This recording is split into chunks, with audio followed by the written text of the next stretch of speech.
নমস্কার বন্ধুরা, আমি পারমিতা। আমার ইউটিউব চ্যানেলে আপনাদের সবাইকে স্বাগত।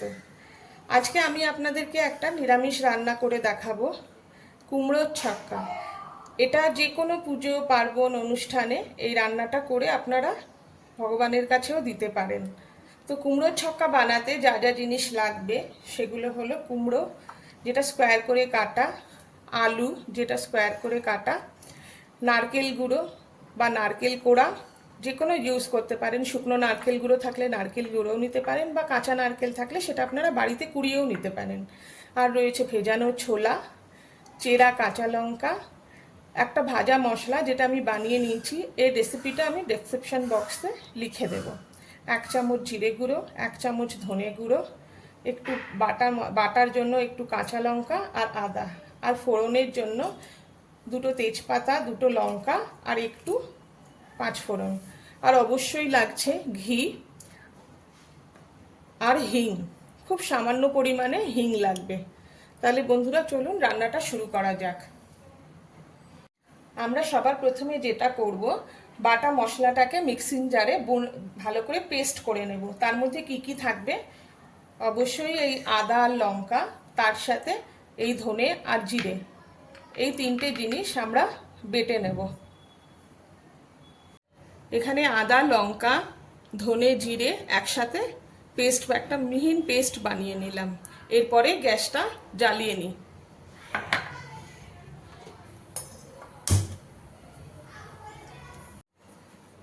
আমাদের কড়াই গরম হয়ে গেছে। এরপর আমি এর মধ্যে একটু তেল দিয়ে দেব। তেলটা গরম হয়ে গেলে আগে কুমড়োগুলোকে ভেজে উঠিয়ে নেব।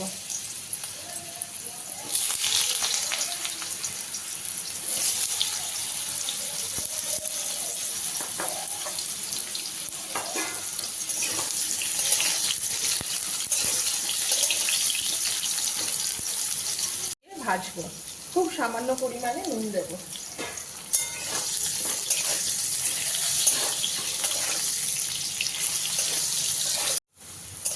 কুমড়োগুলো আমার ভালো করে ভাজা হয়ে গেছে। এরপর কুমড়োগুলোকে একটা পাত্রে উঠিয়ে নেব।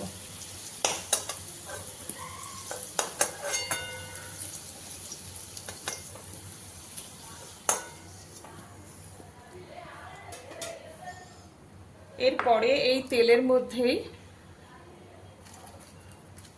তেজপাতা, 2টো শুকনো লঙ্কা আর জাস্ট 1/2 চামচ 5 ফোড়ন দেব। ফোড়নে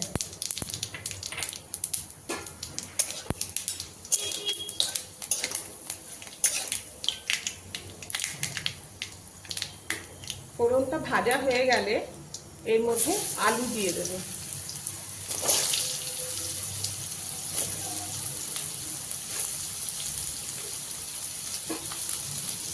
মিডিয়াম আঁচে এই আলুটাকে ভাজা হতে দেব।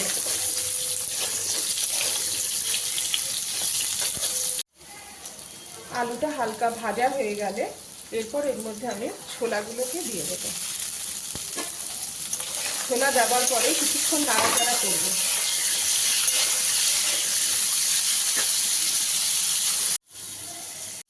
ছোলাটা একটু ভাজা হয়ে গেলে এর মধ্যে অল্প একটু নারকেল কোড়া দিয়ে দেব।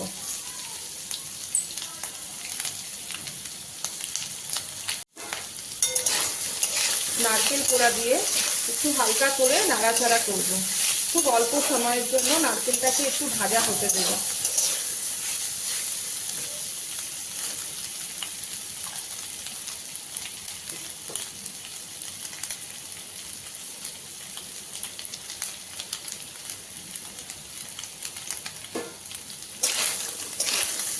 নারকেলটা হালকা ভাজা হয়ে গেছে।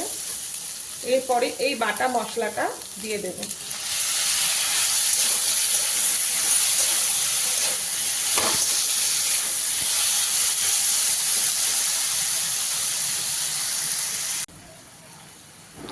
এবার স্বাদ মতো নুন দিয়ে দিলাম। এবারে হলুদ দেব। দেওয়ার পরে মশলাটা ভালো করে কষিয়ে নেব।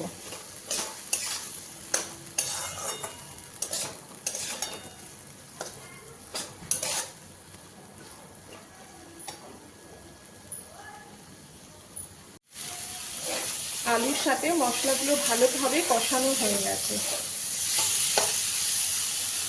এরপরে কুমড়োটা দিয়ে দেবো।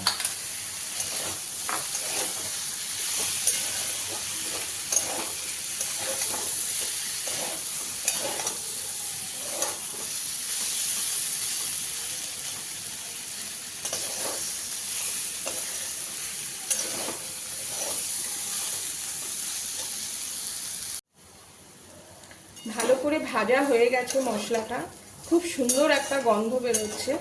এবারে আমি এর মধ্যে জল দিয়ে দেব।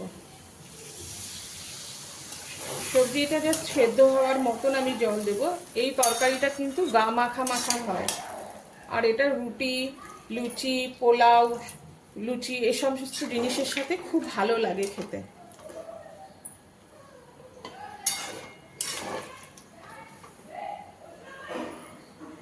এবার এটাকে আমি ঢেকে সেদ্ধ হতে দেব। রান্নাটা আমাদের মোটামুটি হয়ে এসছে। এবার আমরা এর মধ্যে এই চেরা কাঁচা লঙ্কা দিয়ে দিলাম। আমার কাছে লাল লঙ্কা ছিল কাঁচা, আমি সেটাই দিয়ে দিলাম। এবার যেহেতু একটু জল বেশি আছে, তো এটাকে আমরা একটু শুকোতে দেব, একটু শুকিয়ে যাবে।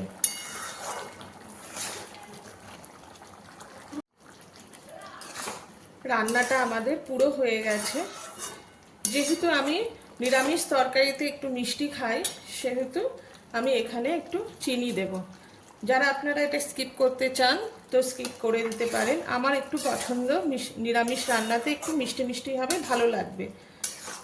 এরপরে আমি এই যে ভাজা মশলা যেটা বানিয়েছিলাম সেই মশলাটা দিয়ে দিচ্ছি।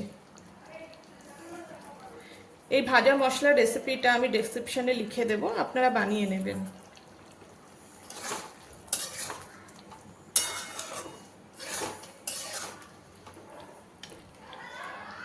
এরপরে 1 চামচ ঘি দিয়ে দেব।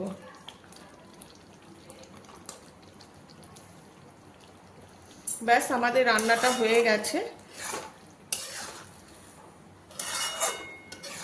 এবার এটাকে আমরা কড়াই থেকে একটা সার্ভিং বোলে ঢেলে নিই। রান্না হয়ে যাবার পরে আমি একটা পাত্রের মধ্যে এটাকে নামিয়ে নিলাম এবং সুন্দর করে নারকেল কোড়া দিয়ে এটাকে গার্নিশ করে দিয়েছি। রান্নাটা আপনারা বানাবেন এবং আমাকে কমেন্ট করে জানাবেন।